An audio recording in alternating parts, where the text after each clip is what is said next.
I, Major Ziaur Rahman, on behalf of our great national leader, the Supreme Commander of Bangladesh. বাংলাদেশের রাজনীতিতে একটা দল আছে, তার নাম বিএনপি। গণমানুষকে একসুতে গেঁথে ত্যাগ তিতিক্ষার পথে এগিয়ে আসা এক প্রাণপ্রিয় দল। ২৪-এর ছাত্র জনতার গণ অভ্যুত্থানে পতন ঘটে সাবেক প্রধানমন্ত্রী শেখ হাসিনার ফ্যাসিবাদী সরকারের। জনরোষ থেকে বাঁচতে তিনি পালান ভারতে। ইতিহাসে বিরল এই পলায়ন প্রমাণ করেছে বিএনপি ও বিরোধী দলগুলোর উপর বছরের পর বছর চালানো নির্যাতন নিপীড়নের চিত্র। অবৈধ ক্ষমতার আসনে বসে বিএনপিকে নিশ্চিহ্ন করতে চেয়েছিল আওয়ামী সরকার, কিন্তু পারেনি। তৃণমূলের কর্মী থেকে কেন্দ্রের শীর্ষ নেতা সবাই হৃদয়ের শেষ বিন্দু ভালোবাসা দিয়ে আগলে রেখেছে বিএনপিকে। ১৯৭৮ সালের ১ সেপ্টেম্বর শহীদ প্রেসিডেন্ট জিয়াউর রহমান যখন বিএনপির প্রতিষ্ঠা করেন, তখন সেটি হয়ে ওঠে হ্যামিলনের বাঁশিওয়ালার মতো।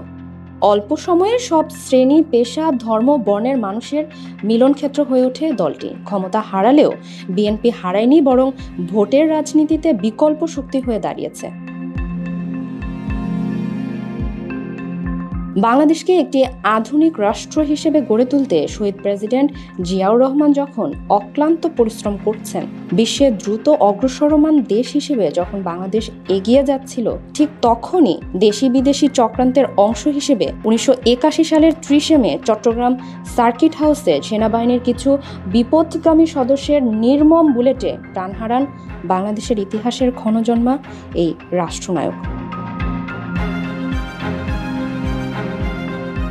এরপর দায়িত্ব নেন দেশনেত্রী বেগম খালেদা জিয়া। সামরিক শাসক এরশাদ বিরোধী আন্দোলনে তিনি হয়ে ওঠেন আপোষহীন নেত্রী। তার হাত ধরে বিএনপি প্রকৃত অর্থে রাজনৈতিক দল হিসেবে প্রতিষ্ঠিত হয়। 1/11 থেকে শেখ হাসিনার দীর্ঘ দমনপীড়ন, গুম, খুন, ফরমায়েশি রায় সবই ছিল বিএনপিকে ধ্বংস করার চেষ্টা, কিন্তু পারেনি। বরং দুঃসময়ে আরও শক্ত হয়েছে বিএনপি।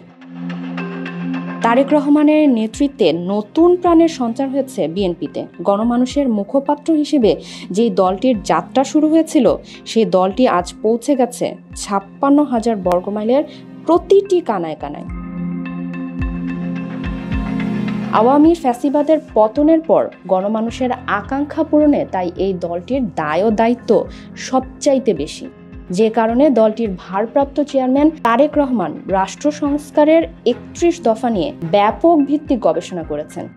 আজ বিএনপির ৪৭তম প্রতিষ্ঠা বার্ষিকী। ইতিহাসের হ্যামিলনের বাঁশিওয়ালার মতো আবারও গণমানুষকে এক সুরে ডাকছে এই দল। অচিরেই বাংলাদেশে ফিরে যাবে তার গণতান্ত্রিক আবহে যারা নেতৃত্ব দেবে শহীদ জিয়ার হাতে গড়া দল, বাংলাদেশ জাতীয়তাবাদী দল বিএনপি। কাজল হায়দারের রিপোর্টে ফারিহা আহমেদ, খবর সংযোগ।